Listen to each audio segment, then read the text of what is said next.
Good morning. आज का हम लोग का जो टॉपिक होगा वह topic application of Gauss law होगा। अभी तक हम लोगों ने गॉस लॉ पढ़ रखा है, अब उसके एप्लीकेशन को हम लोग देखने जा रहे हैं। हालांकि एप्लीकेशन में बढ़ने से पहले हमें एक दो पॉइंट्स हैं छोटे छोटे, उसको थोड़ा सा देखना होगा। तो उसमें पॉइंट्स आता है इम्पोर्टेंस ऑफ गॉस लॉ, मैंने गॉस लॉ का जो इम्पोर्टेंस है, महत्व है, उसको थोड़ा सा हम लोग देख लेते हैं।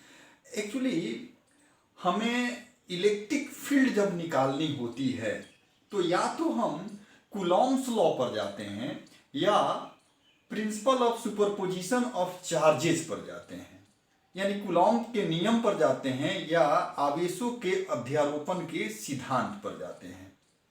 लेकिन कुछ ऐसी सिचुएशन हैं जिन सिचुएशंस में ये इन दोनों के द्वारा इलेक्ट्रिक फील्ड निकाल पाना बड़ा ही कठिन सा हो जाता है। जैसे अगर मान लीजिए कि कोई पॉइंट चार्ज Q है और इसके कारण R डिस्टेंस पर हमें इलेक्ट्रिक फील्ड निकालनी हो तो कोई दिक्कत नहीं है, 1/4πε0Q/r² से हम लोग कैलकुलेट कर सकते हैं।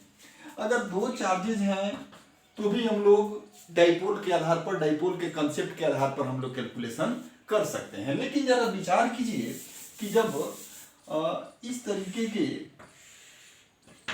बहुत सारे चार्जेज हों और ये चार्जेज किसी सरफेस पर फैले हुए हों और इन टोटल के टोटल चार्जेस के कारण हमें किसी पॉइंट पर, इनसे कुछ डिस्टेंस के किसी पॉइंट पर, पॉइंट P पर हमें इलेक्ट्रिक फील्ड अगर निकालनी हो तो अब बड़ा मुश्किल सा हो जाता है।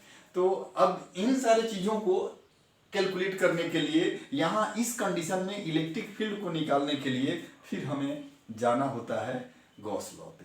तो ये है इंपॉर्टेंस ऑफ गॉस लॉ, मैंने गॉस लॉ का ये इंपॉर्टेंस है, महत्व है। अब इसमें एक और पॉइंट आता है, वह पॉइंट है गॉसियन सरफेस। अगला जो पॉइंट है वह पॉइंट आता है गॉसियन सरफेस। बड़ी परेशानी हो जाती है जब, जैसे मान लीजिए कि अभी अभी हमने जो एग्जांपल दिया था उस एग्जांपल में ये हम एक स्ट्रेट वायर ले लेते हैं और इस स्ट्रेट वायर पर बहुत सारे चार्जेस जो हैं वह यूनिफॉर्म रूप से फैले हुए हैं, माने समान रूप से फैले हुए हैं और इनके कारण इस पॉइंट पर हमें इलेक्ट्रिक फील्ड निकालनी है। तो हम न तो कूलॉम्स लॉ पर जा पाएंगे न तो हम principle of superposition of charges पर जा पाएंगे। तो हमें जाना कहाँ होगा? तो गॉस के थ्योरम, गॉस के लॉ पे जाना होगा। अब प्रश्न उठता है कि गॉस का लॉ क्या सब जगह लागू हो जाता है क्या? तो आंसर होगा नहीं।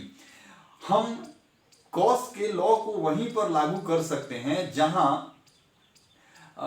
चार्जेस जो हों वह क्लोज्ड सरफेस से घिरे हुए हों, यानी कि बंद पृष्ठ से घिरे हुए हैं, तभी गॉस थ्योरम, हम गॉस के लॉ को हम अप्लाई कर सकते हैं। तो इस कंडीशन में हम करते क्या हैं कि इस चार्जेस को हम एक काल्पनिक सतह से घेर देते हैं, इस काल्पनिक सतह से हम घेर देते हैं और ये काल्पनिक सतह से घेर देने के बाद अब हो क्या गया कि इस सतह के यह अंदर आवेश आ गया, यानी कि परिबद्ध हो गया। तो अब जिस सतह से यह चार्ज टोटल का टोटल फैला हुआ जो चार्ज है, वितरित जो चार्ज है, वह घिर गया, इसी सरफेस को हम लोग गॉसियन सरफेस बोलते हैं, गॉसियन सतह बोलते हैं, गॉसियन सरफेस। अब गॉसियन सरफेस में एक दो बातों का ध्यान रखा जाता है कि ये गॉसियन जो सरफेस होता है वह सरफेस प्रायः प्रयास किया जाता है कि सरफेस उसी तरह का लिया जाए जिस तरीके का पृष्ठ है, जिस पृष्ठ पर या जो वस्तु है, जिस वस्तु पर आवेश फैला हुआ है। तो इस वस्तु को अगर देखें तो यह वस्तु लगभग बेलनाकार है, तो देयरफॉर हमने लगभग बेलनाकार सतह लेने का, सिलेंड्रिकल सतह लेने का प्रयास किया है। इसी तरीके से अगर मान लीजिए कि अगर यह सरफेस गोलीय है और इस गोलीय सरफेस के कारण हमें इस पॉइंट पर इलेक्ट्रिक फील्ड निकालनी हो तो क्या अब यहाँ पर बेलनाकार लेंगे? तो आंसर होगा नहीं। अब यहाँ पर हम जो लेंगे वह एक गोलीय सरफेस लेंगे।